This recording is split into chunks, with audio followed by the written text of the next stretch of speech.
ഇതിലെ പ്രധാന കഥാപാത്രങ്ങളായ 2 കണ്ണിങ്ഹാമുമാരെ പറ്റി പറയുമ്പോൾ അത് അച്ഛനാണോ മകനാണോ എന്ന് കൺഫ്യൂഷൻ വരാൻ സാധ്യതയുണ്ട്. പക്ഷേ അത് കാര്യമാക്കേണ്ട. ഷെർലക് ഹോംസ് എല്ലാം അവസാനം ക്ലിയർ ആക്കിക്കോളും. ഹോംസിന്റെ ആരോഗ്യസ്ഥിതി മോശമായതിനാൽ ഒരു വിശ്രമ ജീവിതത്തിന് വേണ്ടി വാട്സന്റെ നിർദ്ദേശപ്രകാരം അദ്ദേഹത്തിന്റെ സുഹൃത്തായ കേണൽ ഹെയ്റ്ററുടെ നാട്ടിലേക്ക് പോവുകയാണ് ഷെർലക് ഹോംസും ഡോക്ടർ വാട്സണും. എന്നാൽ അവിടെ ഹോംസിന് കാത്തിരുന്നത് ഒരു വെറൈറ്റി കൊലപാതക കേസാണ്.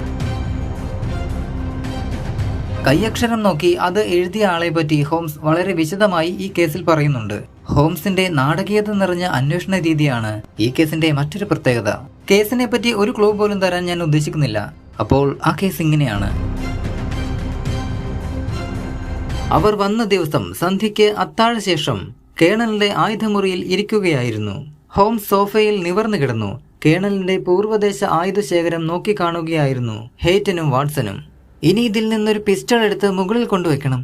എന്തെങ്കിലും അപായ സൂചന ഉണ്ടെങ്കിലോ? അപായ സൂചനയോ? വാട്സൺ ചോദിച്ചു. അതെ, ഈയിടെയായി ഈ ഭാഗത്ത് ചില ഭയപ്പെടുത്തുന്ന സംഭവങ്ങൾ നടക്കുന്നു.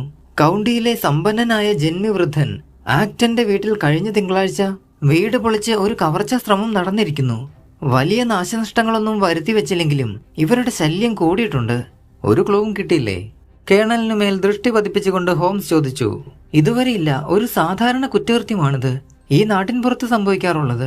അന്താരാഷ്ട്ര തലത്തിൽ കുറ്റാന്വേഷണം നടത്തുന്ന നിങ്ങളുടെ ശ്രദ്ധ ആകർഷിക്കത്തക്ക പ്രാധാന്യമുള്ളതൊന്നുമല്ല ഹോംസ്. ആ പ്രശംസ ഹോംസിന് ഇഷ്ടമായെന്ന് അദ്ദേഹത്തിന്റെ പുഞ്ചിരി സൂചിപ്പിച്ചു.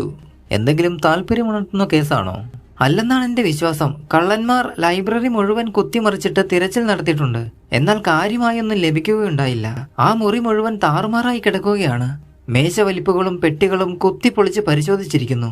പോപ്പിന്റെ ഹോമർ, പ്ലേറ്റ് ചെയ്ത 2 മെഴുകുതിരി കാലുകൾ, ഒരു ആനക്കൊമ്പ് കൊണ്ടുള്ള പേപ്പർ വെയിറ്റ്, ഒരു ചെറിയ ഓക്ക് ബാരോമീറ്റർ, ഒരു നൂലുണ്ട, ഇത്രയുമാണ് കാണാതായിട്ടുള്ളത്. എന്തൊരു വിചിത്രമായ വസ്തുശേഖരം. അവർ കയ്യിൽ കിട്ടിയതെല്ലാം എടുത്തുകൊണ്ട് പോയതാവാം. വാട്സൺ അത്ഭുതം പ്രകടിപ്പിച്ചു. ഹോംസ് സോഫയിൽ നിന്ന് പരിക്കൻ ശബ്ദത്തിൽ മുരണ്ടു. അതിൽ നിന്നും കൗണ്ടി പോലീസ് എന്തെങ്കിലും നിഗമനത്തിൽ എത്തിച്ചേരേണ്ടതായിരുന്നു. എന്നാൽ വാട്സൺ ഒരു താക്കീത് പോലെ വിരലുയർത്തി. ഹോംസ്, നിങ്ങൾ ഇവിടെ വിശ്രമത്തിലാണ്. എന്റെ പ്രിയ സുഹൃത്തെ, ദൈവത്തെ ഓർത്ത് ഞരമ്പുകളെല്ലാം തളർന്നിരിക്കുന്ന ഈ സമയത്ത് പുതിയ പ്രശ്നങ്ങളൊന്നും ഏറ്റെടുക്കരുതേ. ഹോംസ് തോളുകൾ കുലുക്കി തമാശ മട്ടിൽ താൻ പിന്തിരികുകയാണെന്ന ഭാവത്തിൽ കേണലിനെ നോക്കി. അങ്ങനെ സംഭാഷണം അപകടകരമല്ലാത്ത മേഖലകളിലേക്ക് തിരിഞ്ഞു.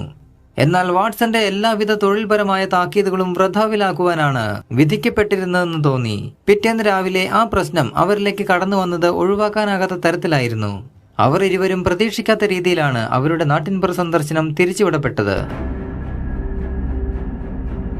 വാട്സണും ഹോംസും പ്രാതൽ കഴിക്കവേ എല്ലാ ഔപചാരികതയും തട്ടിത്തെറിപ്പിച്ചുകൊണ്ട് കേണലിന്റെ ബട്ട്ലർ അവരുടെ അടുത്തേക്ക് പാഞ്ഞു വന്നു.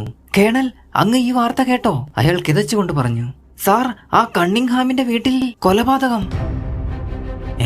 എന്റെ ദൈവമേ, അപ്പോൾ ആരാണ് കൊല്ലപ്പെട്ടത്? ജെപിയോ അയാളുടെ പുത്രനോ? രണ്ടുമല്ല സാർ, അത് വില്യമാണ്. ആ വണ്ടിക്കാരൻ വില്യം. ഹൃദയത്തിലാണ് വെടിയുണ്ടേറ്റിട്ടുള്ളത്. അപ്പോൾ ആരാണ് അയാളെ വെടിവെച്ചത്? അത് കവർച്ചക്കാരൻ. അയാൾ നിമിഷ നേരം കൊണ്ട് രക്ഷപ്പെട്ടു. അവൻ അടുക്കളയ്ക്കരികിലെ ജനാല പൊളിച്ച് ഉള്ളിൽ കടക്കാൻ ശ്രമിക്കുമ്പോൾ വണ്ടിക്കാരൻ വില്യം അവിടെ വന്നു പെട്ടു.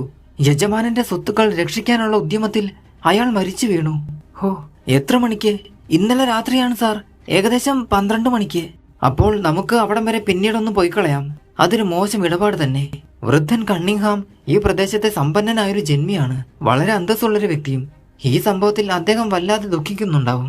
കാരണം ആ മനുഷ്യൻ വർഷങ്ങളായി ഈ വില്യമിനെ സ്നേഹിക്കുന്നവനാണ്. ഒരു നല്ല വൃത്തിനുമാണ് അയാൾ. തീർച്ചയായും അതേ കള്ളന്മാർ തന്നെ ആയിരിക്കണം ആക്ടന്റെ വീട് പൊളിച്ചു കടന്നത്. അതേ വിചിത്ര ശേഖരങ്ങൾ തന്നെയായിരിക്കും കട്ടെടുത്തത്, അല്ലേ? ഹോംസ് ചിന്താധീനനായി പറഞ്ഞു. ശരിക്കും. ലോകത്തിലെ ഏറ്റവും ലളിതമായ കേസായി ഇത് തെളിയിക്കപ്പെട്ടേക്കാം.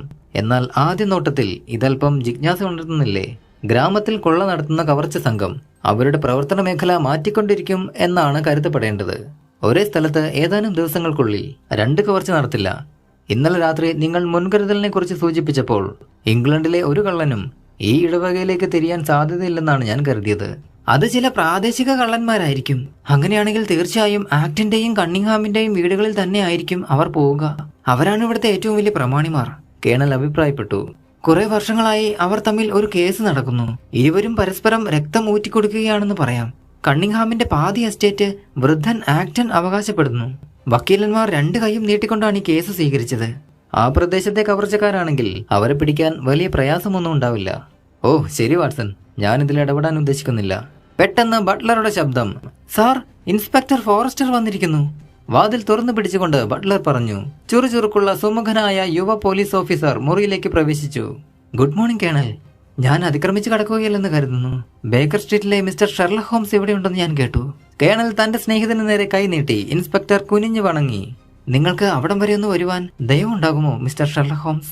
വാട്സൺ, വിധി നിങ്ങൾക്കെതിരാണ്, ഹോംസ് ചിരിച്ചുകൊണ്ട് പറഞ്ഞു. ഇൻസ്പെക്ടർ, നിങ്ങൾ വരുമ്പോൾ അക്കാര്യമായിരുന്നു ഞങ്ങൾ ചർച്ച ചെയ്തുകൊണ്ടിരുന്നത്. പിന്നെ നിങ്ങൾക്കതിന്റെ വിശദാംശങ്ങൾ നൽകാൻ പറ്റുമോ? ഹോംസ് കസേരയിലേക്ക് ചാരിയിരുന്നു. ആക്ടൺ സംഭവത്തിൽ യാതൊരു ക്ലൂവും ഞങ്ങൾക്ക് കിട്ടിയിട്ടില്ല. 2 കേസിലും ഉൾപ്പെട്ടിട്ടുള്ളത് ഒരേ പാർട്ടി തന്നെയാണെന്ന കാര്യത്തിൽ യാതൊരു സംശയവുമില്ല. ആളെ കാണാനായിട്ടുണ്ട്. ആഹാ, അതെ സാർ. പാവം വില്യം കിർവാനെ വെടിവെച്ച ശേഷം ഒരു മാനിനെ പോലെ അയാൾ ഓടിമറഞ്ഞു. മിസ്റ്റർ കണ്ണിംഗ്ഹാം അയാളെ ബെഡ്റൂം ജനലിലൂടെ കണ്ടിരുന്നു. മിസ്റ്റർ അലക് കണ്ണിംഗ്ഹാം പിന്നിലെ ഇടനാഴിയിലൂടെയും. 11:45 ബഹളം കേട്ടത്. മിസ്റ്റർ കണ്ണിംഗ്ഹാം ഉറങ്ങാൻ കിടന്നതേയുള്ളൂ. ഡ്രസ്സിംഗ് ഗൗണും ധരിച്ച് മകൻ അലക് കണ്ണിംഗ്ഹാം പൈപ്പ് വലിക്കുകയായിരുന്നു. വണ്ടിക്കാരൻ വില്യം സഹായത്തിനായി വിളിച്ചു പോകുന്നത് അവർ ഇരുവരും കേട്ടു. എന്താണ് കാര്യമെന്നറിയാനായി മകൻ അലക് കണ്ണിംഗ്ഹാം താഴേക്ക് ഓടിയിറങ്ങി. പിൻവാതിൽ തുറന്നു കിടക്കുകയായിരുന്നു. കോണിയുടെ അടിയിൽ അയാൾ എത്തിയപ്പോൾ പുറത്ത് 2 പേർ ഗുസ്തി കൂടുന്നത് കണ്ടു. അതിലൊരാൾ വെടിവെച്ചു, മറ്റേയാൾ നിലം പതിച്ചു. കൊലപാതകി തോട്ടത്തിലൂടെ ഓടി ഹെഡ്ജ് ചാടിക്കടന്ന് രക്ഷപ്പെട്ടു. കിടപ്പുമുറിയുടെ പുറത്തേക്ക് നോക്കിയ മിസ്റ്റർ കണ്ണിംഗ്ഹാം റോഡിലൂടെ ഓടുന്ന ആളെ കണ്ടു. എന്നാൽ ഉടൻ അയാൾ അപ്രത്യക്ഷനായി. മരിച്ചുകൊണ്ടിരുന്ന മനുഷ്യനെ സഹായിക്കാൻ പറ്റുമോ എന്ന് ശ്രമിച്ചിരുന്ന മിസ്റ്റർ അലക്കിന് കൊലപാതകിയെ പിന്തുടരാനായില്ല. ശരാശരി വലിപ്പമുള്ള ആളാണ്, കറുത്ത വസ്ത്രം ധരിച്ചിരുന്നവനാണ് എന്നതിൽ കവിഞ്ഞ് യാതൊരു ക്ലൂവുമില്ല. എന്നാൽ ഊർജിതമായ അന്വേഷണം ഞങ്ങൾ നടത്തുന്നുണ്ട്. അയാൾ ഒരു അപരിചിതനാണെങ്കിൽ ഞങ്ങൾ ഉടനെ തന്നെ കണ്ടെത്തും. ഈ മിസ്റ്റർ വില്യം അവിടെ എന്തെടുക്കുകയായിരുന്നു അപ്പോൾ? അയാൾ വല്ല മരണമൊഴിയും തന്നിട്ടുണ്ടോ? ഒരക്ഷരം പറഞ്ഞിട്ടില്ല. അയാൾ ലോഡ്ജിൽ അമ്മയോടൊപ്പം കഴിയുന്നു. അയാൾ വളരെ വിശ്വസ്തനായൊരു ജോലിക്കാരനായതിനാൽ എല്ലാം ഭദ്രമാണോ എന്ന് പരിശോധിക്കാനായി അയാൾ വീടിന് ചുറ്റും നടന്നതാണെന്ന് കരുതാം. തീർച്ചയായും ഈ ആക്ടൺ സംഭവം എല്ലാവരെയും ജാഗരൂകരാക്കിയിട്ടുണ്ട്. കൊള്ളക്കാരൻ വാതിൽ ബലം പ്രയോഗിച്ച് തുറന്ന ഉടനെ താഴെ തല്ലിപ്പൊളിച്ച ലക്ഷണവുമുണ്ട്. ഈ വില്യം അവനുമേൽ ചാടി വീണിട്ടുണ്ട്. പുറത്തു പോകുന്നതിന് മുൻപ് വില്യം അമ്മയോട് എന്തെങ്കിലും പറഞ്ഞിരുന്നു. അവർ പ്രായമായവരും ചെവി കേൾക്കാത്തവരുമാണ്. ആ വൃദ്ധയിൽ നിന്നൊരു വിവരവും നമുക്ക് ലഭിക്കാനാവില്ല. ആ ആഘാതം കൂടി ആയപ്പോൾ അവരുടെ ബുദ്ധി പാതി നശിച്ചതുപോലെയായി. മുൻപും വലിയ വ്യത്യാസമൊന്നുമില്ലെന്നാണ് ഞാൻ മനസ്സിലാക്കിയത്. എന്തായാലും ഒരു സുപ്രധാന സൂചന ലഭിച്ചിട്ടുണ്ട്. ദാ ഇത് നോക്കൂ. ഇൻസ്പെക്ടർ ഒരു നോട്ട്ബുക്കിൽ നിന്നും കീറിയ ഒരു കഷ്ണം കടലാസ് പുറത്തെടുത്ത് സ്വന്തം മടിയിൽ പരത്തിവെച്ചു. മരിച്ചയാളുടെ തള്ളവിരലിനും ചൂണ്ടുവിരലിനും ഇടയ്ക്ക് കണ്ടതാണ്. വലിയൊരു ഷീറ്റിൽ നിന്നും കീറിയെടുത്ത കഷ്ണം പോലുണ്ട്. ഇതിൽ സൂചിപ്പിച്ച അതേ സമയത്താണ് ആ പാവത്തിന്റെ അന്ത്യം സംഭവിച്ചതെന്ന് നമുക്ക് കാണാം. ഇതിന്റെ ബാക്കി കടലാസ് ആ കൊലപാതകി ഇയാളിൽ നിന്നും കീറിയെടുത്തതാകാം, അല്ലെങ്കിൽ ഇയാൾ കൊലപാതകിയിൽ നിന്നും ആ കഷ്ണം പിടിച്ചെടുത്തതാവാം. സന്ദർശന സമയം ആവശ്യപ്പെട്ടുകൊണ്ടുള്ള ഒരു കത്തായിട്ടാണ് കരുതേണ്ടത്. ഹോംസ് ആ കടലാസ് കഷ്ണം എടുത്തു നോക്കി. At 11:45, loan what may be. ഇതൊരു കൂടിക്കാഴ്ചയ്ക്കുള്ള കത്താണെന്ന് കരുതുകയാണെങ്കിൽ, ഇൻസ്പെക്ടർ തുടർന്നു, തീർച്ചയായും മറ്റൊരു കാര്യം സങ്കല്പിച്ചുകൂടെ? അതായത് കൊല്ലപ്പെട്ട ഈ വില്യം കിർവൻ അയാൾ അങ്ങേറ്റം വിശ്വസ്തനായൊരു ജോലിക്കാരനാണെന്ന് പ്രശസ്തി നേടിയിട്ടുള്ളവനാണെങ്കിലും കള്ളനുമായി കൂട്ടുകൂടിയിരിക്കാം. അയാൾ അവനെ അവിടെ കണ്ടുമുട്ടിയിരിക്കാം, വാതിൽ തുറന്നു കൊടുത്തിരിക്കാം, പിന്നീട് പരസ്പരം വഴക്കുണ്ടായിട്ടുണ്ടാവാം. ഈ എഴുത്ത് അസാധാരണമാംവിധം താല്പര്യമുണർത്തുന്നതാണ്. ഇതിൽ ഞാൻ വിചാരിക്കുന്നതിലേറെ ആഴത്തിൽ വെള്ളമുണ്ട്. ഏകാഗ്രതയോടെ അത് പരിശോധിച്ചു കൊണ്ടിരുന്ന ഹോംസ് പറഞ്ഞു, മിസ്റ്റർ കേണൽ, നിങ്ങൾ അനുവദിക്കുമെങ്കിൽ അരമണിക്കൂറിനുള്ളിൽ ഞാൻ തിരിച്ചെത്താം. ഷെർലക് ഹോംസും ഇൻസ്പെക്ടറും സംഭവസ്ഥലത്തേക്ക് പോയി. കുറെ കഴിഞ്ഞപ്പോൾ ഇൻസ്പെക്ടർ ഒറ്റയ്ക്ക് തിരിച്ചെത്തി. കേണൽ, മിസ്റ്റർ ഹോംസ് പുറമേ പറമ്പിൽ അങ്ങോട്ടും ഇങ്ങോട്ടും നടന്നുകൊണ്ടിരിക്കുകയാണ്. നമ്മൾ 4 പേരും ഒന്നിച്ച് ആ വീട്ടിലേക്ക് പോകണമെന്നാണ് അദ്ദേഹം പറയുന്നത്. മിസ്റ്റർ കണ്ണിംഗ്ഹാമിന്റെ വീട്ടിലേക്കോ? ഇൻസ്പെക്ടർ തോളുകൾ കുലുക്കി. കൃത്യമായും എനിക്ക് അറിയില്ല സാർ. പിന്നെ നമ്മൾ തമ്മിൽ പറയുകയാണ്. മിസ്റ്റർ ഹോംസ് അസുഖത്തിൽ നിന്നും പൂർണ്ണമായി മുക്തനായിട്ടില്ലെന്ന് എനിക്ക് തോന്നുന്നു. അദ്ദേഹം വളരെ അസാധാരണമായ രീതിയിലാണ് പെരുമാറുന്നത്. വല്ലാതെ ക്ഷോഭിച്ച മട്ടുണ്ട്. അതിൽ നിങ്ങൾ വിഷമിക്കേണ്ട കാര്യമൊന്നുമില്ല. അദ്ദേഹത്തിൻ്റെത് ഒരു ഭ്രാന്തൻ രീതിയാണ്. ഞാൻ പലപ്പോഴും കണ്ടിട്ടുള്ളതല്ലേ, വാട്സൺ പറഞ്ഞു. ആ, ചിലപ്പോൾ അങ്ങനെ ആയേക്കാം. ഇൻസ്പെക്ടർ മുറുമുറുത്തു. കേണൽ, നിങ്ങൾ തയ്യാറാണെങ്കിൽ നമുക്ക് ഉടനെ പോകാം. പറമ്പിൽ ഹോംസ് ഉലാത്തിക്കൊണ്ടിരിക്കുന്നത് അവർ കണ്ടു. തല താഴ്ത്തി കൈകൾ പോക്കറ്റിൽ ഇട്ടുകൊണ്ടാണ് നടത്തം. കാര്യങ്ങളുടെ ഗൗരവം വളർന്നുകൊണ്ടിരിക്കുകയാണ്. വാട്സൺ, നിങ്ങളുടെ നാട്ടിൻപുറ ട്രിപ്പ് വൻ വിജയമായി. ആകർഷണീയമായൊരു പ്രഭാതമായിരുന്നു എന്റേത്. നിങ്ങൾ സംഭവസ്ഥലത്ത് പോയിരുന്നെന്ന് ഞാൻ മനസ്സിലാക്കുന്നു. അതെ, ഇൻസ്പെക്ടറും ഞാനും കൂടി ശത്രുസങ്കേത പരിശോധന നടത്തി. വളരെ കൗതുകകരമായ കാര്യങ്ങൾ ഞങ്ങൾ അവിടെ കണ്ടു. വരൂ, നമുക്ക് നടന്നുകൊണ്ട് കാര്യങ്ങൾ പറയാം. ആദ്യം ആ നിർഭാഗ്യവാന്റെ ശവശരീരം ഞങ്ങൾ കണ്ടു. റിപ്പോർട്ട് ചെയ്തതുപോലെ റിവോൾവറിൽ നിന്നുള്ള വെടിയുണ്ട ഏറ്റാണ് അയാൾ മരിച്ചത്. പിന്നീട് മിസ്റ്റർ കണ്ണിംഗ്ഹാമും മകനുമായി ഒരു കൂടിക്കാഴ്ച നടത്തി. കൊലപാതകി പൂന്തോട്ടത്തിന്റെ ഹെഡ്ജിനടിയിലൂടെ ഓടി രക്ഷപ്പെട്ട കൃത്യമായ സ്ഥലം അവർക്ക് തൊട്ടു കാണിക്കാൻ കഴിഞ്ഞു. അത് വളരെ കൗതുകകരമായ വസ്തുതയാണ്. പിന്നെ ആ പാവം മനുഷ്യന്റെ അമ്മയെ ഞങ്ങൾ പോയി കണ്ടു. അവരിൽ നിന്നും യാതൊരു വിവരവും കിട്ടിയില്ല. എന്തായാലും വളരെ പ്രായം ചെന്ന ദുർബലയായൊരു സ്ത്രീ തന്നെ. നിങ്ങളുടെ അന്വേഷണത്തിന്റെ ഫലം എന്തായി? വളരെ പ്രത്യേക തരത്തിലുള്ള ഒരു കുറ്റകൃത്യമാണിതെന്ന് ഉറപ്പായി. ഒരുപക്ഷെ ഞങ്ങളുടെ സന്ദർശനം ആ നിഗൂഢതയിൽ ചെറിയൊരു ഇളവ് വരുത്തിയേക്കാം. മരിച്ച മനുഷ്യന്റെ കയ്യിലെ കടലാസ് കുറിപ്പ് അങ്ങേയറ്റം പ്രധാനപ്പെട്ടതാണെന്ന് ഞാനും ഇൻസ്പെക്ടറും സമ്മതിക്കുന്നു. അതിൽ എഴുതിയിരിക്കുന്ന സമയത്ത് തന്നെയാണോ മരണം സംഭവിച്ചത്? അത് ഒരു ക്ലൂ നൽകേണ്ടതാണ് മിസ്റ്റർ ഹോംസ്. അതൊരു ക്ലൂ നൽകുന്നുണ്ട്. ആ കുറിപ്പ് എഴുതിയത് ആരായാലും അയാളാണ് വില്യം കിർവാനെ ആ സമയത്ത് മെത്തയിൽ നിന്നും അവിടെ എത്തിച്ചത്. എന്നാൽ കടലാസ് കഷ്ണത്തിന്റെ ബാക്കി ഭാഗം എവിടെയാണ്? അത് കിട്ടുമെന്ന പ്രതീക്ഷയിൽ നിലമെല്ലാം ഞാൻ ശ്രദ്ധയോടെ അരിച്ചു പറക്കി. ഇൻസ്പെക്ടർ, അത് മരിച്ച മനുഷ്യന്റെ കയ്യിൽ നിന്നും വലിച്ചു കീറി എടുത്തിരിക്കുകയാണ്. എന്തിനാണ് അത് സ്വന്തമാക്കാൻ ആരെങ്കിലും ഇത്ര ഉത്കണ്ഠ കാണിക്കുന്നത്? അത് അവനെ അപരാധിയാക്കും എന്നതുകൊണ്ട് തന്നെയാണ്. അതവൻ എന്തായിരിക്കും ചെയ്തിരിക്കുക? പോക്കറ്റിലിട്ടിരിക്കാം. അതിന്റെ ഒരു മൂല ശവശരീരത്തിൽ കുടുങ്ങിപ്പോയത് ശ്രദ്ധിക്കാതെ ആ ഷീറ്റിന്റെ ബാക്കി ഭാഗം കിട്ടിയാൽ കേസന്വേഷണത്തിൽ ബഹുദൂരം മുന്നേറിയെന്ന് നമുക്ക് ഉറപ്പിക്കാം. എന്നാൽ ക്രിമിനലിനെ പിടിക്കുന്നതിന് മുൻപ് അവന്റെ പോക്കറ്റ് നമ്മൾക്ക് എങ്ങനെ തപ്പാനാവും? അത് ചിന്തിക്കേണ്ട കാര്യമാണ്. പിന്നെ മറ്റൊരു വ്യക്തമായ പോയിന്റ് ഉണ്ട്. കുറിപ്പ് വില്യമിനാണ് അയച്ചിരിക്കുന്നത്. അത് എഴുതിയ ആൾ തന്നെ അത് കൊണ്ടുപോയി കാണില്ല. അല്ലെങ്കിൽ ആ സന്ദേശം അയാൾക്ക് നേരിട്ട് പറഞ്ഞാൽ മതിയല്ലോ. അപ്പോൾ ആരായിരിക്കാം ആ കുറിപ്പ് കൊണ്ടുവന്നത്? അതോ തപാലിലൂടെ വന്നതായിരിക്കുമോ? മിസ്റ്റർ ഹോംസ്, അതിനെപ്പറ്റി ഞാൻ അന്വേഷണം നടത്തി. ഇന്നലെ ഉച്ചതിരിഞ്ഞ് വില്യമിന് ഒരു കത്ത് വന്നിട്ടുണ്ട്. അതിന്റെ കവർ അയാൾ കീറിക്കളഞ്ഞു. ഓ, എക്സലന്റ്. ഹോംസ് ഇൻസ്പെക്ടറുടെ പുറത്തു തട്ടിക്കൊണ്ട് പറഞ്ഞു. അപ്പോൾ നിങ്ങൾ പോസ്റ്റ്മാനെ കണ്ടിരുന്നു. നിങ്ങളോടൊപ്പം ജോലി ചെയ്യുന്നത് ആനന്ദകരമായ ഒരു അനുഭവമാണ്. നമ്മൾ വീട്ടിലെത്തിക്കഴിഞ്ഞു. കൊല ചെയ്യപ്പെട്ട മനുഷ്യൻ താമസിച്ചിരുന്ന ചെറിയ വീട് അവർ കടന്നു. പിന്നെ ഓക്കുമരങ്ങൾ ഇരുവശവും വളർന്ന പാത കടന്ന് പഴയ മനോഹരമായ ക്വീൻ ആൻഡ് ബംഗ്ലാവിലേക്ക് നടന്നു. ഹോംസും ഇൻസ്പെക്ടറും അതിലേക്ക് അവരെ നയിച്ചു. പിന്നിലെ സൈഡ് ഗേറ്റിലേക്കാണ് അവരെ കൊണ്ടുപോയത്. അതിന് തൊട്ടടുത്ത് പൂന്തോട്ടവും പാതയോട് ചേർന്ന് ഹെഡ്ജും ഉണ്ട്. അടുക്കള വാതിലിനരികെ ഒരു പോലീസുകാരൻ കാവൽ നിൽക്കുന്നു. ഹേ ഓഫീസർ, വാതിൽ തുറക്കൂ. അപ്പോൾ അതാ ആ കോണിയിൽ നിന്നുകൊണ്ടാണ് അലക് കണ്ണിംഗ്ഹാം നമ്മൾ ഈ നിൽക്കുന്ന സ്ഥലത്ത് നടന്ന മൽപ്പിടുത്തം കണ്ടത്. അച്ഛൻ കണ്ണിംഗ്ഹാം ആ സമയത്ത് ആ ജനാലയ്ക്ക് സമീപം നിൽക്കുകയായിരുന്നു. ഇടതുവശത്ത് രണ്ടാമത്തേത്.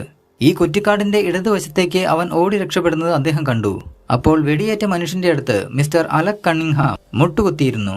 നിലം വളരെ ഉറച്ചതാണ്. നിങ്ങൾക്ക് കാണാമല്ലോ. നമ്മൾക്ക് മാർഗനിർദ്ദേശം തരാൻ അടയാളങ്ങളൊന്നുമില്ല. അവർ സംസാരിക്കുന്ന നേരത്ത് രണ്ടുപേർ തോട്ടത്തിലെ നടപ്പാതയിലൂടെ വീടിന്റെ മൂല വളഞ്ഞ് നടന്നു വന്നു.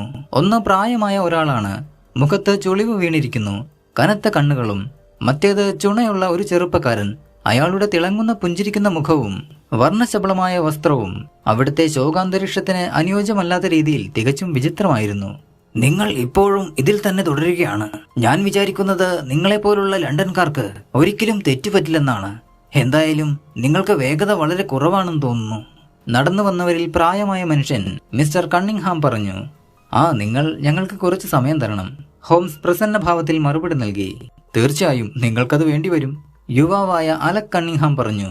നിങ്ങൾക്ക് എന്തെങ്കിലും തുമ്പ് കിട്ടിക്കാണുമെന്ന് ഞാൻ കരുതുന്നില്ല. അങ്ങനെയില്ല, ഞങ്ങൾക്കൊരു പ്രധാന തുമ്പ് കിട്ടിയിരിക്കുന്നു. ഇൻസ്പെക്ടർ അതിന് മറുപടി നൽകിക്കൊണ്ട് പറഞ്ഞു. അത് കണ്ടെത്താനായാൽ ഞങ്ങൾ കരുതുന്നത്... ദൈവമേ, മിസ്റ്റർ ഹോംസ്, എന്താണ് കാര്യം? പെട്ടെന്ന് ഹോംസിന്റെ മുഖത്ത് ഏറ്റവും ഭയജനകമായ ഒരു ഭാവം കൈക്കൊണ്ടു. അദ്ദേഹത്തിന്റെ കണ്ണുകൾ മുകളിലേക്ക് ഉരുണ്ടു മറഞ്ഞു. വേദന കൊണ്ട് മാംസപേശികൾ വലിഞ്ഞു. അടക്കിയ ഞെരുക്കത്തോടെ ഹോംസ് മുഖം കുത്തി താഴേക്ക് വീണു.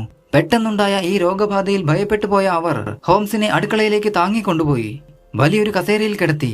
ഏതാനും മിനിറ്റുകൾ ദ്രുതഗതിയിലായിരുന്നു ഹോംസിന്റെ ശ്വാസോച്ഛ്വാസം. ഒടുവിൽ തന്റെ ദൗർബല്യത്തിൽ ലജ്ജാപൂർവം ക്ഷമാപണം നടത്തി ഹോംസ് വീണ്ടും എഴുന്നേറ്റു. ക്ഷമിക്കണം, ഗുരുതരമായ അസുഖത്തിൽ നിന്നും ഞാൻ സുഖം പ്രാപിച്ചു വരുന്നതേയുള്ളൂ.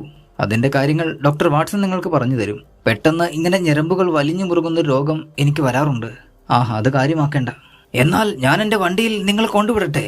വൃദ്ധനായ കണ്ണിംഗ്ഹാം ചോദിച്ചു. വളരെ സന്തോഷം. ഏതായാലും ഞാനിവിടെ വന്ന നിലയ്ക്ക് ഒരു കാര്യം കൂടി ഉറപ്പിച്ചിട്ട് പോകാം. ഞങ്ങൾക്ക് വളരെ എളുപ്പത്തിൽ അത് നിർണയിക്കാനാവും. എന്താണത്? ശരി, എനിക്ക് തോന്നുന്നത് ഈ പാവം വില്യമിന്റെ വരവ് കവർച്ചക്കാരൻ വീട്ടിൽ കയറിയതിനു ശേഷമാണ്, അതിനു മുൻപല്ല എന്നാണ്.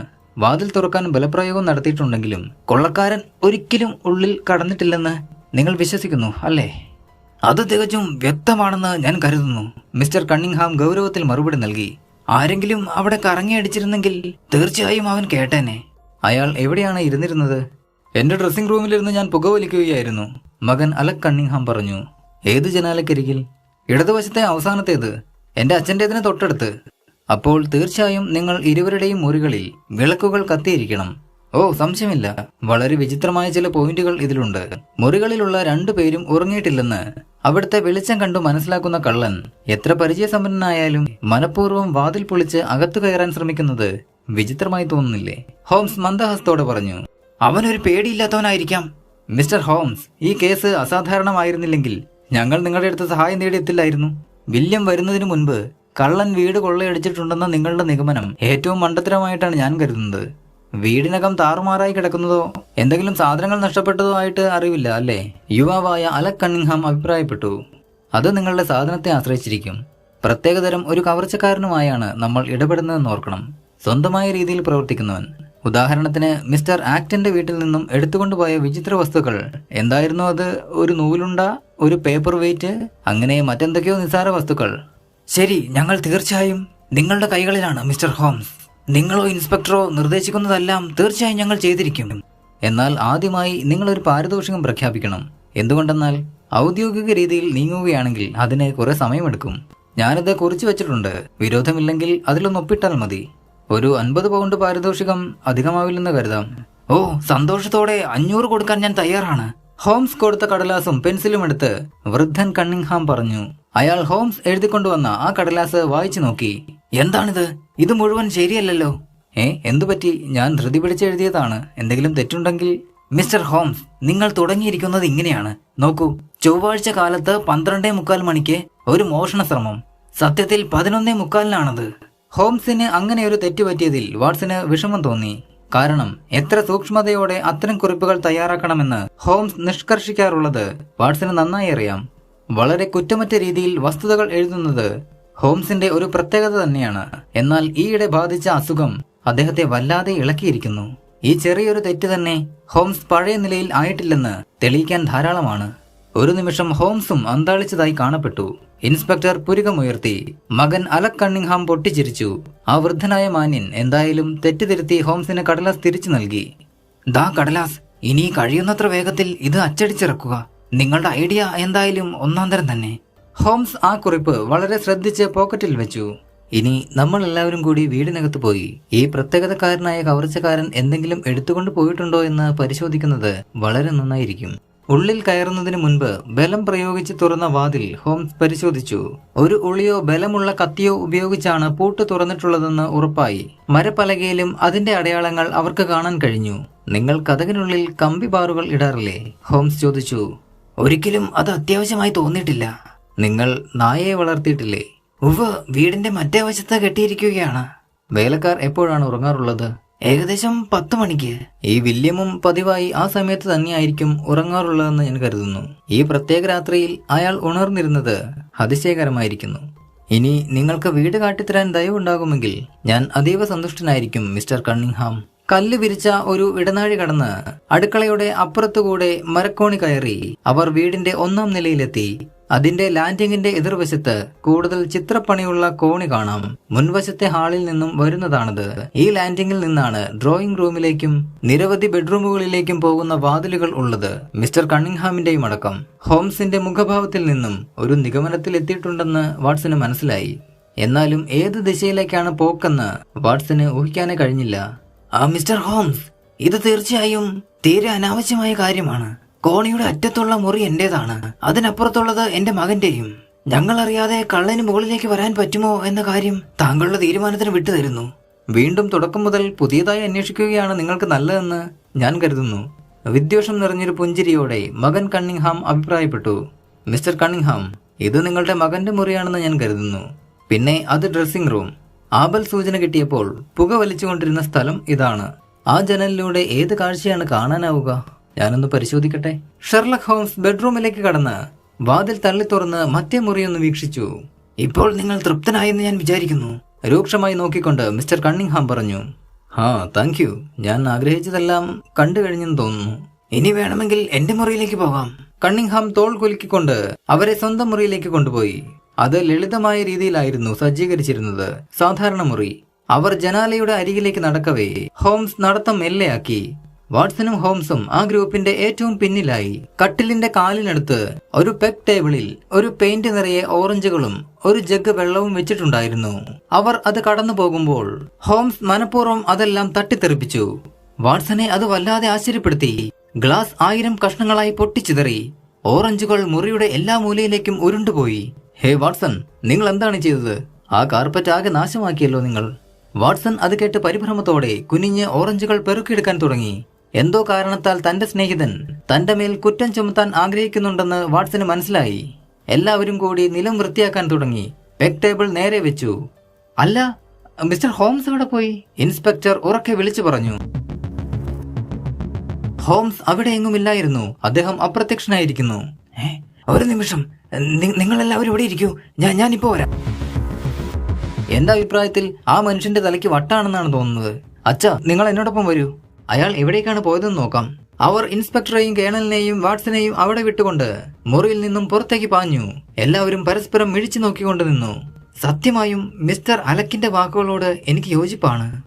ഹോംസിന്റെ അസുഖത്തിന്റെ ഫലമായിരിക്കാം. എന്നാൽ എനിക്ക് തോന്നുന്നത് ഇൻസ്പെക്ടറുടെ സംഭാഷണം പെട്ടെന്നുള്ള നിലവിളി മൂലം നിലച്ചുപോയി. രക്ഷിക്കണേ! അത് ഹോംസിന്റെ ശബ്ദമാണെന്ന് വാട്സൺ ഒരു ഞെട്ടലോടെ തിരിച്ചറിഞ്ഞു. വാട്സൺ ഒരു ഭ്രാന്തനെ പോലെ മുറിയിൽ നിന്നും ലാൻഡിങ്ങിലേക്ക് ഓടി. നിലവിളി അപ്പോഴും പരുഷവും അസ്ഫുടമായ ബഹളം വയ്ക്കലുമായി മാറിയിരുന്നു. അവർ ആദ്യം സന്ദർശിച്ച മുറിയിൽ നിന്നാണ് ആ ശബ്ദം കേട്ടത്. വാട്സൺ ഉള്ളിലേക്ക് പാഞ്ഞു കയറി. അതിലൂടെ ഡ്രസ്സിംഗ് റൂമിലേക്കും. കമഴ്ന്ന് വീണ് കിടക്കുന്ന ഷെർലക് ഹോംസിന്റെ പുറത്ത് 2 കണ്ണിംഗ്ഹാമുമാരും കുനിഞ്ഞിരിക്കുകയാണ്. മകൻ കണ്ണിംഗ്ഹാം 2 കൈകൾ കൊണ്ടും ഹോംസിന്റെ കഴുത്ത് പിടിച്ച് ഞെരിക്കുന്നു. വൃദ്ധൻ ഹോംസിന്റെ കൈ പിന്നിലേക്ക് തിരിച്ചു പിടിച്ചിരിക്കുകയാണ്. ഒരു നിമിഷത്തിനകം അവർ 3 പേരും അവർ 2 പേരുടെയും മുകളിലേക്ക് ചാടി വീണു. വാട്സൺ അലക് കണ്ണിംഗ്ഹാമിനെ ഹോംസിന്റെ മുകളിൽ നിന്നും തള്ളി താഴെയിട്ടു. ഹോംസ് ആടി ആടിക്കൊണ്ട് സ്വന്തം കാലിൽ എഴുന്നേറ്റ് നിന്നു. അദ്ദേഹം വല്ലാതെ വിളർത്തിരുന്നു. അങ്ങേയറ്റം തളർന്ന് അവശനായി. ഇൻസ്പെക്ടർ, ഈ മനുഷ്യന്മാരെ അറസ്റ്റ് ചെയ്യൂ. എന്ത് കുറ്റത്തിന്മേൽ? അവരുടെ വണ്ടിക്കാരൻ വില്യം കിർവാനെ കൊല ചെയ്ത കുറ്റത്തിന്. ഇൻസ്പെക്ടർ അന്താളിച്ചുകൊണ്ട് ഹോംസിനെ തുറിച്ചു നോക്കി. ഹോംസ്, നിങ്ങൾ എന്താണ് ഈ പറയുന്നത്? സുഹൃത്തെ, അവരുടെ മുഖത്തേക്ക് നോക്കൂ. ഹോംസ് ഉറക്കെ പറഞ്ഞു. മനുഷ്യമുഖങ്ങളിൽ ഇത്രയും വ്യക്തമായി കുറ്റസമ്മതം നടത്തുന്ന ഭാവം അവർ ഒരിക്കലും ദർശിച്ചിട്ടില്ല. വൃദ്ധൻ സ്തബ്ധനായി നിൽക്കുന്നു. കരുത്തുറ്റ ആ മുഖം താഴോട്ട് ഞാന്ന് കിടക്കുന്നു. നേരെ മറിച്ച് മകൻ കണ്ണിംഗ്ഹാം വെട്ടിത്തിളങ്ങുന്ന പരിഷ്കൃത ശൈലിയെല്ലാം ഉപേക്ഷിച്ച് അപകടകാരിയായ ഒരു കാട്ടുമൃഗത്തെ പോലെ തന്റെ കറുത്ത കണ്ണുകൾ ജ്വലിപ്പിച്ചുകൊണ്ട് നിൽക്കുന്നു. അഴകുള്ള അയാളുടെ രൂപം വികലമായി കാണപ്പെട്ടു. ഇൻസ്പെക്ടർ ഒന്നും മിണ്ടിയില്ല. എന്നാൽ വാതിൽക്കലേക്ക് നീങ്ങി വിസിലടിച്ചു. അതു കേട്ട് അയാളുടെ 2 കോൺസ്റ്റബിൾമാരും ഉടനെ തന്നെ മുകളിലെത്തി. എനിക്ക് മറ്റൊരു മാർഗവുമില്ല മിസ്റ്റർ കണ്ണിംഗ്ഹാം, ഹോംസ് പറഞ്ഞു. ഇതെല്ലാം അസംബന്ധമായ തെറ്റുകളാണെന്ന് പിന്നീട് തെളിയിക്കപ്പെടുമെന്ന് ഞാൻ വിശ്വസിക്കുന്നു. ഹേ മിസ്റ്റർ അലക്, ആ തോക്ക് താഴെയിടൂ.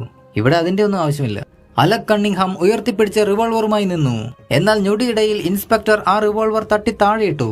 തന്റെ കാൽ അതിന്മേൽ വെച്ചുകൊണ്ട് ഹോംസ് പറഞ്ഞു. കോടതി വിചാരണ സമയത്ത് ഈ തോക്ക് ആവശ്യമുണ്ട്. എന്നാൽ നമുക്ക് ശരിക്കും വേണ്ട തെളിവ് ഇതാണ്. ഹോംസ് ചുരുണ്ട ഒരു കൊച്ചു കടലാസ് കഷ്ണം പൊക്കി കാണിച്ചു. ഇത് ആ കടലാസിന്റെ ബാക്കി ഭാഗമല്ലേ? അതെ ഇൻസ്പെക്ടർ, ഇത് തന്നെയാണത്. അതെവിടെയായിരുന്നു? അതെവിടെയായിരിക്കുമെന്ന് എനിക്ക് ഉറപ്പുണ്ടായിരുന്നിടത്ത് തന്നെ. ഞാൻ എല്ലാ കാര്യങ്ങളും നിങ്ങൾക്ക് വ്യക്തമാക്കി തരാം. കേണൽ, നിങ്ങളും വാട്സണും ഉടനെ തന്നെ തിരിച്ചു പോകുന്നതാണ് നല്ലത്. ഒരു അരമണിക്കൂറിനുള്ളിൽ ഞാൻ നിങ്ങളുടെ അടുത്തെത്താം. ഞാനും ഇൻസ്പെക്ടറും തടവ് പുള്ളികളുമായി ഒരു വാക്ക് സംസാരിച്ചോട്ടെ. ഷെർലക് ഹോംസ് വാക്ക് പാലിച്ചു. അദ്ദേഹം ഏകദേശം 1 മണിക്ക് കേണലിന്റെ സ്മോക്കിംഗ് റൂമിൽ അവരോടൊപ്പം ചേർന്നു. കേണലിന്റെ കൂടെ പ്രായമായ ഒരു മനുഷ്യനും ഉണ്ടായിരുന്നു, മിസ്റ്റർ ആക്ടൻ. ആദ്യം കവർച്ചയ്ക്കിരയായത് മിസ്റ്റർ ആക്ടന്റെ വീടാണ്. ഈ ചെറിയ കാര്യം നിങ്ങൾക്ക് വിശദീകരിച്ചു തരുമ്പോൾ മിസ്റ്റർ ആക്ടനും ഉണ്ടായിരിക്കണമെന്ന് ഞാൻ ആഗ്രഹിച്ചു.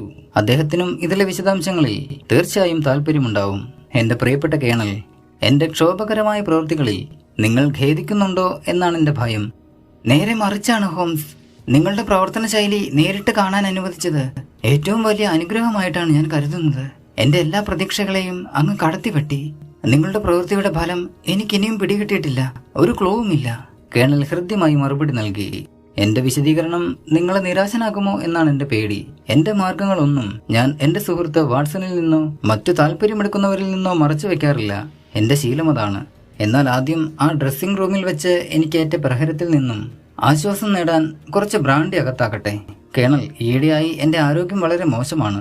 അതിനുശേഷം അപസ്മാരത്തിന്റെ ആക്രമണം പിന്നെ ഉണ്ടായിട്ടുണ്ടോ? കേണലിന്റെ ചോദ്യം കേട്ട് ഹോംസ് ഹൃദ്യമായി ചിരിച്ചു. അതിലേക്ക് നമ്മൾ തിരിച്ചു വരും. ഞാൻ ഈ കേസ് ക്രമാനുസരണം വിവരിക്കാം. എന്നെ നയിച്ച വിവിധ പോയിന്റുകൾ പറയാം. ഏതെങ്കിലും നിഗമനം നിങ്ങൾക്ക് വ്യക്തമായില്ലെങ്കിൽ ദയവായി അപ്പോൾ തന്നെ ചോദിക്കുക. അനേകം വസ്തുതകളിൽ നിന്ന് ഏതാണ് യാദൃച്ഛികമെന്നും ഏതാണ് മർമ്മപ്രധാനമെന്നും തിരിച്ചറിയാനുള്ള കഴിവാണ് ഏറ്റവും മുഖ്യമായിട്ടുള്ളത്. അല്ലെങ്കിൽ നിങ്ങളുടെ ഊർജവും ശ്രദ്ധയും കേന്ദ്രീകരിക്കുന്നതിന് പകരം ചിതറിപ്പോകും. ഈ കേസിൽ മരിച്ച മനുഷ്യന്റെ കയ്യിലെ കടലാസ് കഷ്ണമാണ് മുഴുവൻ വസ്തുതകളുടെയും താക്കോൽ എന്ന കാര്യത്തിൽ തുടക്കം മുതലേ എനിക്ക് യാതൊരു സംശയവുമില്ലായിരുന്നു. അതിലേക്ക് കടക്കുന്നതിന് മുൻപ് ഞാൻ ഒരു വസ്തുവിലേക്ക് നിങ്ങളുടെ ശ്രദ്ധ തിരിക്കാൻ ആഗ്രഹിക്കുന്നു. മകൻ അലക് കണ്ണിങ്ഹാമിന്റെ വിവരണം ശരിയാണെങ്കിൽ വില്യം കിർവാനെ വെടിവെച്ച ശേഷം ആ കൊലപാതകി ഉടൻ തന്നെ അവിടം വിട്ടു പോയിട്ടുണ്ടെങ്കിൽ അയാൾ ആയിരിക്കില്ല മരിച്ചയാളുടെ കയ്യിൽ നിന്നും ആ കടലാസ് കഷ്ണം കീറിയെടുത്തത്. അയാളല്ല അതെങ്കിൽ അത് കൊലപാതകം കണ്ടുനിന്ന മിസ്റ്റർ അലക് കണ്ണിങ്ഹാം തന്നെ ആയിരിക്കണം. കാരണം അച്ഛൻ കണ്ണിങ്ഹാം താഴെ എത്തുമ്പോഴേക്കും നിരവധി ഭൃത്യർ രംഗത്തെത്തിയിരുന്നു. കാര്യം നിസ്സാരമാണ്. എന്നാൽ ഇൻസ്പെക്ടറുടെ കണ്ണിൽ അത് പെടാതെ പോയി. എന്തുകൊണ്ടെന്നാൽ ഈ കൗണ്ടി ജന്മിമാർക്ക് ഇതിൽ പങ്കൊന്നുമില്ലെന്ന മുൻവിധിയോടെയാണ് ഇൻസ്പെക്ടർ കേസന്വേഷണം ആരംഭിച്ചത് തന്നെ. യാതൊരു മുൻവിധിയും കൂടാതെയാണ് ഞാൻ മുന്നോട്ട് പോകാറുള്ളത്. അങ്ങനെ അന്വേഷണത്തിന്റെ ആദ്യഘട്ടത്തിൽ തന്നെ മിസ്റ്റർ അലക് കണ്ണിങ്ഹാമിന്റെ പ്രവൃത്തികൾ സംശയദൃഷ്ടിയോടെയാണ് ഞാൻ നോക്കിക്കണ്ടത്. ഇൻസ്പെക്ടർ നമ്മൾക്ക് തന്ന ആ കടലാസ് കഷ്ണത്തിന്റെ മൂല ഞാൻ വളരെ ശ്രദ്ധയോടെ നിരീക്ഷിച്ചു. വളരെ പ്രധാനപ്പെട്ട ഒരു രേഖയുടെ ഭാഗമാണതെന്ന് ഉടനെ എനിക്ക് ബോധ്യപ്പെട്ടു. ദാ ഇതാണത്. അതിൽ അടങ്ങിയിരിക്കുന്ന ശക്തമായ സൂചന ഇപ്പോൾ നിങ്ങൾക്ക് മനസ്സിലാകുന്നുണ്ടോ? കേണൽ ആ കടലാസ് കയ്യിലെടുത്തു. കയ്യക്ഷരം വിലക്ഷണമായി തോന്നുന്നു. എന്റെ പ്രിയപ്പെട്ട കേണൽ, ആ കയ്യക്ഷരം ഒന്ന് നോക്കൂ. ഓരോ വാക്കും ഒന്നിടവിട്ട് മാറി മാറി രണ്ടുപേർ ചേർന്ന് എഴുതിയതാണെന്ന കാര്യത്തിൽ യാതൊരു സംശയവുമില്ല. അറ്റിലെയും ടൂവിലെയും ടി എന്ന അക്ഷരം എത്ര നന്നായി പതിഞ്ഞാണ് കിടക്കുന്നതെന്നും ക്വാർട്ടറിലെയും 12ലെയും ടി എത്ര മങ്ങിയാണ് പതിഞ്ഞിരിക്കുന്നതെന്നും ശ്രദ്ധിക്കുക. അപ്പോൾ സത്യാവസ്ഥ നിങ്ങൾക്ക് മനസ്സിലാകും. ചെറിയൊരു വിശകലനം മതി ദൃഢവിശ്വാസത്തോടെ നിങ്ങൾക്ക് പറയാൻ. അതായത് ലേണും മേബിയും കരുത്തുറ്റ കൈകൊണ്ടും വാട്ട് ദുർബലമായ കൈകൊണ്ടും എഴുതപ്പെട്ടിട്ടുള്ളതാണെന്ന്. ദൈവമേ, അത് പകൽ പോലെ പരമാർത്ഥമാണ്. എന്തിന് രണ്ടുപേർ ചേർന്ന് ഇത്തരമൊരു കത്തെഴുതണം? കേണൽ അത്ഭുതപ്പെട്ടു. ഏതായാലും നല്ല ഒരു ഇടപാടല്ല അതെന്ന് നിശ്ചയമാണ്. അവർ പരസ്പരം അവിശ്വസിക്കുന്നതിനാൽ എന്ത് സംഭവിച്ചാലും തുല്യ പങ്കാളിത്തം വേണമെന്ന് ശഠിക്കുന്നു. ഇവരിൽ രണ്ടുപേരിൽ അറ്റും ടൂവും എഴുതിയവനാണ് നേതാവ്. അതെങ്ങനെ നിങ്ങൾക്ക് മനസ്സിലായി? എഴുതിയ കൈകളുടെ സ്വഭാവം താരതമ്യപ്പെടുത്തി നമുക്കത് അനുമാനിക്കാനാവും. മറ്റ് സുദൃഢമായ കാര്യങ്ങളുമുണ്ട്. ഈ കുറിപ്പ് നിങ്ങൾ ശ്രദ്ധിച്ചു പരിശോധിച്ചാൽ കരുത്തുറ്റ കൈയുള്ളവനാണ് തന്റെ വാക്കുകൾ മുഴുവൻ ആദ്യം എഴുതിയതെന്ന് നിങ്ങൾക്ക് മനസ്സിലാകും. മറ്റേയാൾക്ക് എഴുതാനായി സ്ഥലം വിട്ടുകൊണ്ട്. ആ സ്ഥലമാണെങ്കിലോ വേണ്ടത്ര ഇല്ലതാനും. രണ്ടാമത് എഴുതിയവൻ എത്ര ഞെരുക്കിയാണ് ക്വാർട്ടർ എന്ന വാക്ക് അറ്റിനും ടൂവിനും ഇടയ്ക്ക് തള്ളിക്കയറ്റിട്ടുള്ളതെന്ന് നിങ്ങൾക്ക് കാണാൻ കഴിയും. ആദ്യം എഴുതിയവനാണ് ഈ പദ്ധതി ആസൂത്രണം ചെയ്തതെന്ന് നിസ്സംശയം അനുമാനിക്കാം. ഹോ, എക്സലന്റ്! മിസ്റ്റർ ആക്ടൻ വിളിച്ചു പറഞ്ഞു. നമ്മൾ എന്തായാലും സുപ്രധാനമായൊരു പോയിന്റിലേക്ക് വരികയാണ്. ഒരാളുടെ കൈയക്ഷരത്തിൽ നിന്നും അയാളുടെ വയസ്സ് ഏകദേശം കണക്കാക്കാമെന്ന് വിദഗ്ധന്മാർ കണ്ടെത്തിയിട്ടുള്ള വിവരം ഒരുപക്ഷെ നിങ്ങൾക്കറിവില്ലായിരിക്കാം.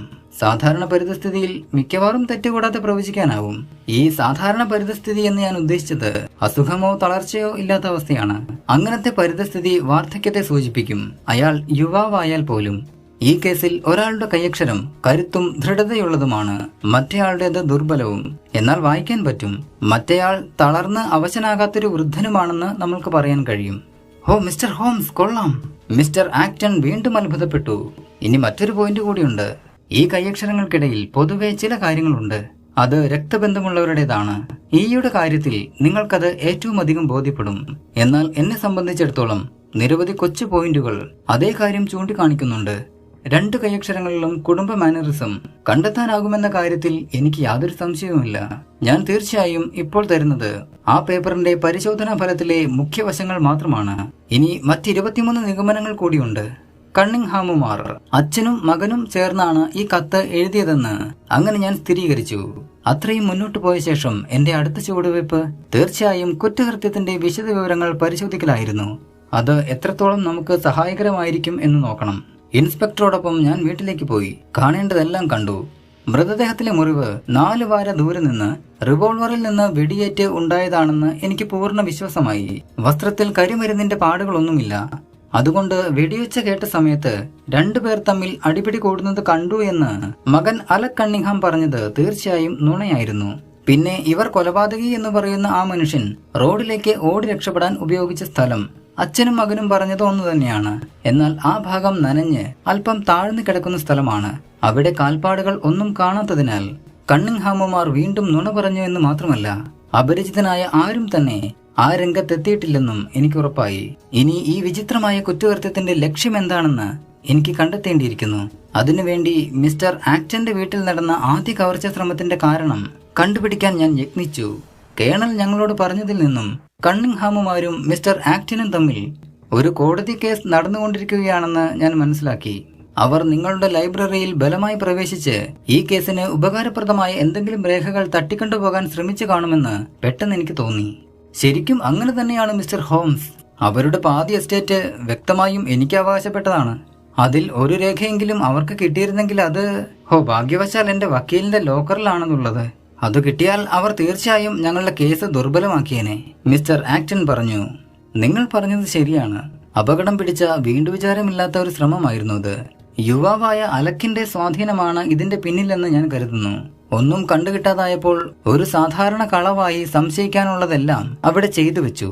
കയ്യിൽ കിട്ടിയതെല്ലാം എടുത്തുകൊണ്ടുപോയി. അതെല്ലാം വളരെ വ്യക്തമാണെങ്കിലും ചില കാര്യങ്ങൾ കൂടി പുറത്തു കൊണ്ടുവരാനുണ്ടായിരുന്നു. എനിക്ക് ഏറ്റവും അധികം ആവശ്യമുണ്ടായിരുന്നത് ആ കുറിപ്പിന്റെ നഷ്ടപ്പെട്ട ഭാഗമാണ്. മരിച്ചയാളുടെ കയ്യിൽ നിന്നും അത് കീറിയെടുത്തത് അലക്കാണെന്ന് എനിക്ക് ഉറപ്പായിരുന്നു. അതയാൾ മിക്കവാറും സ്വന്തം ഡ്രസ്സിംഗ് ഗൗണിന്റെ പോക്കറ്റിൽ ഇട്ട് കാണുമെന്നും ഞാൻ ഉറപ്പാക്കി. ഇപ്പോഴും അതവിടെയുണ്ടോ എന്നത് മാത്രമാണ് ചോദ്യം. അത് കണ്ടെത്താൻ ഒരു ശ്രമം നടത്തുന്നത് ഗുണകരമായിരിക്കുമെന്ന് എനിക്ക് തോന്നി. ആ ലക്ഷ്യത്തോടെയാണ് നമ്മൾ എല്ലാവരും വീടിന് മുകളിലേക്ക് പോയത്.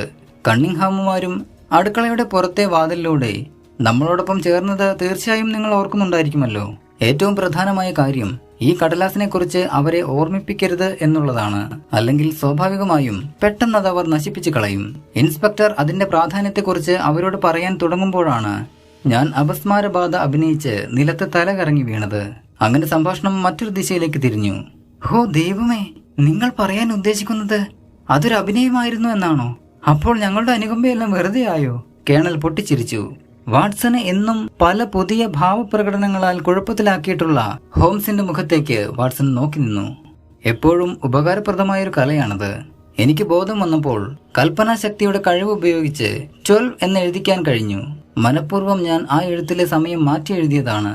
അങ്ങനെ കണ്ണിങ്ഹാം എഴുതിയ പേപ്പറിലെ 12മായി എനിക്ക് പഴയ പേപ്പർ താരതമ്യപ്പെടുത്താൻ പറ്റി. ഞാൻ എന്തൊരു വിഡ്ഢിയാണ്! വാട്സൺ ആശ്ചര്യപ്പെട്ടു. വാട്സൺ, എനിക്ക് അബദ്ധം പറ്റിയെന്ന് പറഞ്ഞപ്പോൾ നിങ്ങൾക്ക് അത് വലിയൊരു നിരാശയായി എന്ന് ഞാൻ ശ്രദ്ധിച്ചിരുന്നു. നിങ്ങൾക്ക് സഹതാപം നിറഞ്ഞ വേദന സൃഷ്ടിക്കാനിടയാക്കിയതിൽ ഞാൻ ക്ഷമ ചോദിക്കുന്നു. പിന്നെ ഞങ്ങൾ ഒന്നിച്ച് മുകളിലേക്ക് പോയി. ആ മുറിയിൽ പ്രവേശിച്ച് വാതിലിന് പിന്നിൽ ഡ്രസ്സിംഗ് ഗൗൺ ഞാന്ന് കിടക്കുന്നത് കണ്ടപ്പോൾ ഞാനൊരു ഉപായം ചിന്തിച്ചു. തൽക്കാലം അവരുടെ ശ്രദ്ധ തിരിച്ചുവിടാനായി പെഗ് ടേബിൾ തട്ടിമറിച്ചിട്ടു. അവിടെ നിന്നും പെട്ടെന്ന് ഞാൻ വഴുതി മാറി പോക്കറ്റുകൾ തപ്പാൻ പാഞ്ഞു. 2 കണ്ണിങ്ഹാംമാരും എന്റെ മേൽ ചാടി വീണു. ഒരാളെ എന്തായാലും ഞാൻ പ്രതീക്ഷിച്ചിരുന്നു. അവർ എന്നെ അപ്പോൾ തന്നെ കൊന്നുകളയുമെന്ന് സത്യമായി ഞാൻ വിശ്വസിച്ചു. നിങ്ങളുടെ ഉടനടിയുള്ള സഹായം ലഭ്യമല്ലായിരുന്നെങ്കിൽ അത് ശരിക്കും സംഭവിച്ചേനെ. ഇപ്പോഴും ആ യുവാവിന്റെ കഴുത്ത് പിടിച്ചുള്ള ഞെക്കൽ എനിക്ക് അനുഭവപ്പെടുന്നു. അച്ഛൻ എന്റെ കൈ പിടിച്ച് തിരിച്ച് ആ പേപ്പർ കയ്യിൽ നിന്നും വീഴ്ത്താൻ ശ്രമിച്ചു. അതിനെക്കുറിച്ചെല്ലാം എനിക്കറിയാമെന്ന് അവർക്ക് മനസ്സിലായി. പൂർണ്ണ സുരക്ഷിതത്വത്തിൽ നിന്നും തികഞ്ഞ നിരാശയിലേക്ക് പെട്ടെന്ന് തലകുത്തി വീണത് അവരെ ഹതാശരാക്കി. പിന്നീട് ഈ കുറ്റകൃത്യത്തിന് പ്രേരകമായ കാര്യങ്ങളെക്കുറിച്ച് വൃദ്ധൻ കണ്ണിങ്ഹാമിനോട് ഞാൻ അല്പം സംസാരിച്ചു. വൃദ്ധനെ എളുപ്പം ഇരിക്കാനാവും, എന്നാൽ മകൻ തനിച്ചെകുത്താനാണ്. തനിക്കെതിരെയുള്ള കേസ് അത്രയ്ക്ക് ശക്തമാണെന്ന് മനസ്സിലാക്കി കണ്ണിങ്ഹാം ഹൃദയം തകർന്ന് എല്ലാം തുറന്നു പറഞ്ഞു. മിസ്റ്റർ ആക്ടന്റെ വീട് രാത്രി കൊള്ളയടിക്കാൻ പോയ യജമാനന്മാരെ ജോലിക്കാരൻ വില്യം രഹസ്യമായി പിന്തുടർന്നുവെന്ന് മനസ്സിലാകുന്നു. ഇതിന്റെ പേരിൽ എല്ലാം വെളിപ്പെടുത്തുമെന്ന് ഭീഷണിപ്പെടുത്തി വില്യം അച്ഛനിൽ നിന്നും മകനിൽ നിന്നും പണം തട്ടിക്കൊണ്ടിരുന്നു. എന്നാൽ അത്തരം കളി മിസ്റ്റർ അലക്കിനോട് കളിക്കുന്നത് അപകടകരമാണ്. നാട്ടിൽ പടർന്നു പിടിച്ച കൊള്ളഭീതിയിൽ നിന്നും മുതലെടുത്ത് താൻ പേടിക്കുന്ന വ്യക്തിയെ ഉന്മൂലനം ചെയ്യാൻ അയാളുടെ ബുദ്ധിയിൽ ഒരു പദ്ധതി രൂപം കൊണ്ടു. വില്യമിനെ ചതിയിൽപ്പെടുത്തി വെടിവെച്ച് വീഴ്ത്തി. അവർ ആ കുറിപ്പ് പൂർണ്ണമായും കരസ്ഥമാക്കുകയും ആസൂത്രണത്തിൽ കുറച്ചുകൂടി ശ്രദ്ധ കാണിക്കുകയും ചെയ്തിരുന്നെങ്കിൽ യാതൊരുവിധ സംശയവും തോന്നില്ലായിരുന്നു. എന്നാലും ഭയങ്കരം തന്നെ. പിന്നെ ആ കുറിപ്പ് കൂട്ടിയോജിപ്പിച്ച കടലാസ് ഹോംസ് അവരുടെ മുന്നിൽ വെച്ചു. അവർ അത് വായിച്ചു നോക്കി. If you will only come round at 11:15 to the east gate, you will what all very much surprise you and may be he of the greatest service to you and also to Anne Morrison. But say nothing to anyone upon the matter. ഇതുപോലെയൊക്കെ തന്നെയാണ് ഞാൻ പ്രതീക്ഷിച്ചിരുന്നത്. തീർച്ചയായും Alec Cunningham, William Kirwan, Anne Morrison എന്നിവർ തമ്മിലുള്ള ബന്ധം നമുക്കറിയില്ല. കെണി അതിവിദഗ്ധമായി പ്രലോഭിപ്പിക്കപ്പെട്ടു എന്ന ഫലം കാണിക്കുന്നു. പീകളും ജികളുടെ വാലുകളും കുടുംബ പാരമ്പര്യത്തിന്റെ ചിഹ്നങ്ങളാണെന്ന് നിങ്ങൾക്ക് കാണാം. ഐക്ക് മുകളിൽ കുത്തില്ലാത്തതും വൃദ്ധന്റെ പ്രത്യേകതകളാണ്. വാട്സൺ, നമ്മുടെ ശാന്തമായ ഗ്രാമത്തിലെ വിശ്രമം ഭയങ്കര വിജയമായിരുന്നുവെന്ന് ഞാൻ കരുതുന്നു. തീർച്ചയായും നാളെ രാവിലെ തന്നെ നമുക്ക് നമ്മുടെ ബേക്കർ സ്ട്രീറ്റിലേക്ക് പുറപ്പെടണം.